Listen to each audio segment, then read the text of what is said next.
Well, what economic implications, if any, will come out of the summit? Aurel Braun is joining us for more on this discussion. He is a professor of international relations and political science at the University of Toronto. Welcome, sir, to the broadcast. Thank you for joining us. Pleasure. Tell us a little bit more about this issue that's been raised at the meeting. How will Mr. Putin maneuver around this since they are protected after the passage of that recent U.S. law? It's going to be problematic for Mr. Putin. If we just take this conference, the optics were not great for President Trump. He appeared to be almost sycophantic. He was allowing Mr. Putin to obscure, to obfuscate, to try to, in some way, muddy the waters as to what happened with Russian interference in American elections. So, in a sense, we need to separate the soft rhetoric from what are really hard policies. There are two things that Russia fears the most. One is a military competition, and the second one is pressure on energy supplies and energy prices. In both of those areas, the United States is pursuing policies that are very unfavorable to Russia. We have to go back to the Brussels Declaration, the meeting of NATO, because that really sets policy. Mr. Trump signed on to that. That declaration was very tough on Russia. It denounced the Russian invasion and illegal annexation of Crimea. It demanded that Russia respect the sovereignty of Ukraine, of Georgia, of Moldova. It provided for the deployment of large-scale rapid reaction forces. It pushed for increases in military spending in NATO, in addition to the huge increase in American defense expenditures. That puts Russia at a tremendous disadvantage because Russia, with an economy that is much, much smaller than that of China, and certainly that of the United States, is in no position to really compete militarily if the West increases expenditures, and they are. In terms of energy, even at this conference, Mr. Trump talked about competition. Russia doesn't want competition in energy in Europe. They want to monopolize the export market as much as possible because Russia is very dependent on energy.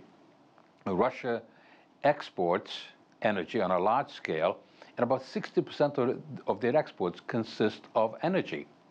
And so any diminution of energy prices will damage the Russian economy enormously. Let's talk a little bit about the DPRK. As you know, Russia stands to be an important beneficiary of this energy deal that we've been talking about.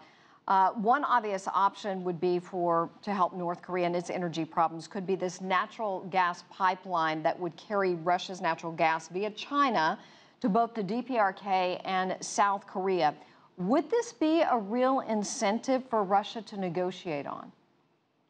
It would be because Russia wants to export as much energy as possible.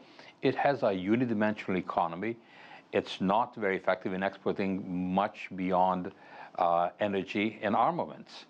And so energy is crucial. And this is one of the things that Mr. Trump and Mr. Putin did talk about, and that was Russian cooperation regarding North Korea. So if they can supply energy, if they can benefit from that, if they can exert extra pressure on the Kim Jong-un government, that, I think, would be beneficial in terms of the goals of the United States. So we will have to see that. We will have to see the policies fleshed out. You see, the conference and the press conference in particular was in many ways theater. The real negotiations were being done by Mike Pompeo, the Secretary of Defense, by the National Security Advisor. This is John Bolton. And so we have to look at what the actual policies are going to be. And it's very difficult to separate the rhetoric from the policy because Mr. Trump has an extraordinary talent for alarming the world. He's bombastic, he's hyperbolic, he's confrontational. This tends to obscure what the actual policies are.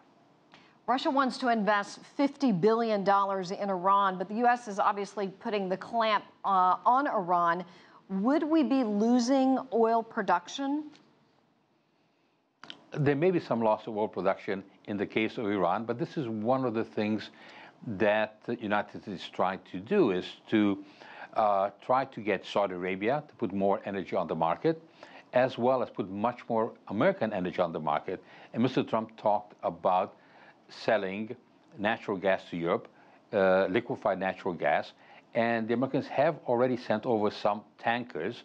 Now, the prices may be a bit higher than that Russia can charge, but this is a much more secure supply. And so countries in the Baltics region, Poland, for example, may want to buy more American energy.